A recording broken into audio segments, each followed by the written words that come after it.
تو یہ ناکامی در ناکامی جو ہے ان کے حصے میں آ رہی ہے, اور جتنی انہوں نے بڑکے ماری تھی اس جلسے کے حوالے سے, جتنے بڑے بڑے بلند و باند دعوے کیے تھے, وہ آن گراؤنڈ اگر آپ دیکھیں تو وہ سارے دعوے دھرے کے دھرے رہ گئے. اور علی امین گنڈا پور صاحب نے جو زبان استعمال کی, اور اس کے بعد جس طرح کے انہوں نے کہا کہ ہم پنجاب جا رہے ہیں, تو پنجاب کی روایت ہے کہ ہم بڑے مہمان نواز لوگ ہیں. پنجاب نے اپنی روایت قائم رکھی, اور پنجاب نے آج سڑکیں بھی کھلی رکھی, پنجاب نے رستے بھی کھلے رکھے, پنجاب نے سیکیورٹی بھی دی. مگر میں افسوس کے ساتھ کہتا ہوں کہ آپ نے جتنی بڑی بڑی باتیں کی تھی وہی بات ہے ہمیشہ کہ کھودا پہاڑ نکلا چوہا وہ بھی مرا ہوا. تو کیا یہ اچھا ہوتا کہ علی امین گنڈا پور صاحب یہ بڑکے مار کے فلاپ جلسہ کرنے سے بہتر تھا. 2 دفعہ آپ کو ناکامی ہو چکی ہے, آپ کو اجازت بھی دی جاتی ہے, سیکیورٹی بھی دی جاتی ہے, جلسہ گاہ بھی دیا جاتا ہے, تمام تر آپ کو فیسلٹیز بھی دی جاتی ہیں, فیسلیٹیٹ بھی کیا جاتا ہے, نہ کرسیاں روکی گئی, نہ ساؤنڈ سسٹم روکا گیا, نہ کنٹینر لگانے سے منع کیا گیا. مگر آج ایک اور میں مذمت کرنا چاہتا ہوں, لطیف کھوسا صاحب نے چیف جسٹس کو اوے کر کے پکارا اور غلط زبان استعمال کی اور کہا کہ میں تجھے نہیں مانتا اور اس طرح کی باتیں کی. تو دیکھیے آپ اس حد تک نہ جائیں. اداروں کے خلاف جو آپ عدلیہ کے خلاف بھی ایک محاذ رہی آپ نے شروع کی ہوئی ہے, پہلے بھی آپ ان کے خلاف ایک ریفرنس دائر کر چکے تھے, آپ کو ناکامی کا سامنا کرنا پڑا. یہ تو تڑا والی لینگویج چیف جسٹس کے بارے میں ایک سینئر وکیل کہے یہ زیب نہیں دیتا. میں تو میرا خاندان آپ کو 1960 سے جانتا ہے جب آپ نے وکالت شروع کی تھی, تو بہت ساری باتیں میں کرنا نہیں چاہتا. اگر کوئی آپ کو کمپلیکس ہے, یہ سردار لفظ جو آپ کے نام کے ساتھ لگا ہے کہ کسی نے کہہ دیا کہ آپ سردار نہیں ہیں, تو وہ ہر ٹرائب کا ایک اپنا سسٹم ہے سردار کو نامنیٹ کرنے کا, سردار کو سلیکٹ کرنے کا. اس پہ اتنا ٹچی ہونے کی ضرورت نہیں تھی کہ آپ چیف جسٹس کو آپ نے برا بھلا کہا. میں اس کی مذمت کرتا ہوں اور یہ بالکل کنٹیمپٹ کے برابر ہے, اس کا نوٹس لیا جانا چاہیے. علی امین گنڈا پور صاحب ناکام جلسہ, آپ نے دوسری دفعہ ایک ناکام جلسہ کیا. کس بات کی آپ کی وزارت اعلیٰ ہے کہ آپ ہر فرنٹ پہ ناکام ہیں؟ آپ آئیں نا کمپیریزن کریں. اللہ تعالیٰ کا شکر ہے مریم نواز شریف صاحبہ پنجاب کے اندر وہ صحت کا شعبہ ہو, تعلیم کا شعبہ ہو, انفراسٹرکچر ہو, ہر جگہ پہ انہوں نے اپنا نام بنایا ہے. انہوں نے ایک پراپر ایڈمنسٹریٹو سٹرکچرز لے کے آئی ہیں اور ڈیولپمنٹ پروجیکٹس بھی چل رہے ہیں, سوشل سیکٹرز پہ بھی توجہ ہے, نئے ہسپتال بھی بن رہے ہیں, یونیورسٹیاں بھی بن رہی ہیں. اور دیکھیے میاں نواز شریف کی قیادت میں میاں شہباز شریف صاحب نے 10 سال پنجاب کے صوبے میں جو نئے ریکارڈ قائم کیے ہیں, ایک لیگیسی چھوڑی ہے, اس کو بہت اچھے طریقے سے مریم صاحبہ آگے لے کر چل رہی ہیں.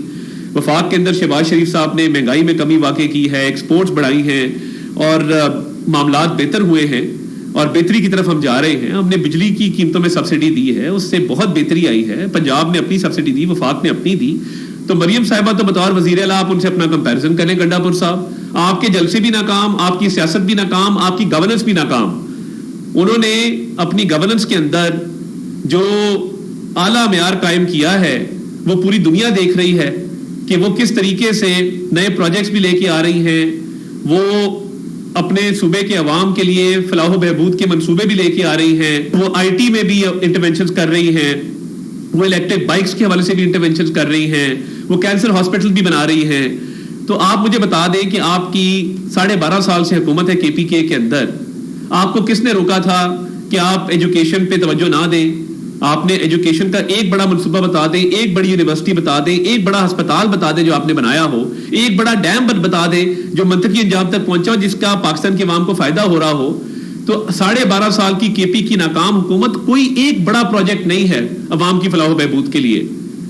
ہماری پنجاب کی ایک لیگیسی پچھلی اپنی جگہ پہ, مگر ان 4-5 ماہ کے اندر مریم نواز شریف صاحبہ نے نئے ریکارڈ قائم کیے, آ کے مقابلہ کر لیں. تو یہ کام آپ بھی کریں. خیبر پختونخوا کے عوام یہ ڈیزرو کرتے ہیں کہ ان کے لیے منصوبے لگائے جائیں, ان کو ایجوکیشن ہیلتھ کی فیسلٹیز دی جائیں, ان کے صوبے میں ترقی ہو. وہ بھی ہمارا صوبہ ہے, ہمارے بھائی ہیں, ہمیں ان سے پیار ہے اور ہم چاہتے ہیں کہ یہ ترقی کا دور دورہ پورے ملک میں پھیلے. مگر جن ہاتھوں میں کے پی کی باغ دوڑ ہے وہ سیاسی طور پہ بھی ناکام کر چکے اپنی پارٹی کو, 2 فلاپ جلسے کر کے تمام تر فیسلٹیز کے باوجود, اور گورننس کے اندر ایڈمنسٹریشن کے اندر یہ حال ہے کہ تباہ حالی ہے. ایجوکیشن سیکٹر کی, ہیلتھ سیکٹر کی کرپشن ریمپنٹ ہے. روز نیا سکینڈل آتا ہے, کبھی ٹمبر مافیا کا, کبھی فارسٹ ڈپارٹمنٹ کا, کبھی ٹرانسفر پوسٹنگ کے پیسوں کا, کبھی جو ہے وہ شاہانہ اخراجات کا. تو وہاں پہ جو کے پی کے اندر حالات ہیں ایڈمنسٹریشن اور گورننس کے، مکمل طور پہ کے پی گورنمنٹ اور علی امین گنڈاپور صاحب ناکام ہو چکے ہیں، کیونکہ فوکس ہی نہیں ہے، صلاحیت ہی نہیں ہے کہ وہ صوبے کے معاملات کو بہتر طریقے سے چلا سکے. سیاست بھی ناکام، گورننس بھی ناکام، ایڈمنسٹریشن بھی ناکام. تو یہ بہت برا سلوک ہو رہا ہے کے پی کے عوام کے ساتھ ان کے وزیر اعلیٰ کے ہاتھوں. کاش آپ نے سپورٹس کے لیے کچھ کیا ہوتا، کاش آپ نے وہاں پہ کوئی ٹیلنٹ ہنٹ پروگرامز کرائے ہوتے، جس طرح پنجاب میں وفاق میں ہو رہے ہیں، جس طرح یوتھ پروگرام چل رہا ہے ہمارا، جس طرح ہماری آئی ٹی کی انٹرونشن چل رہی ہیں. تو سیاسی طور پہ ناکام اور ایڈمنسٹریٹو اور گورننس کے طور پہ بھی ناکام.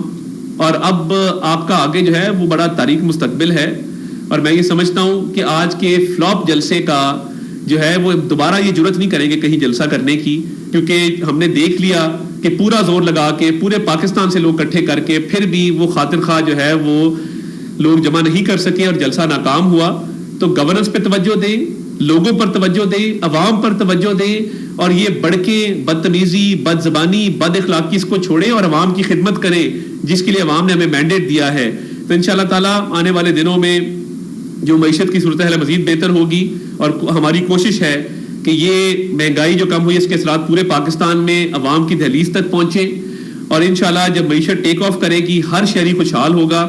اور ہمارا یہ عزم ہے کہ ہم ایک مستحکم پاکستان چاہتے ہیں، عزم استحکام ہمارا ویژن ہے، اور ملک میں امن بھی قائم کریں گے اور معیشت کو جو ہے وہ ٹیک آف بھی کرائیں گے. اور انشاءاللہ ہماری معیشت جو ہے وہ انشاءاللہ آنے والے وقتوں میں دنیا کی ایمرجنگ اکانومیز کے اندر اور بہترین جو ہیں وہ ممالک کی جو معیشتیں ہیں ان کے برابر کھڑی ہوگی. بہت شکریہ.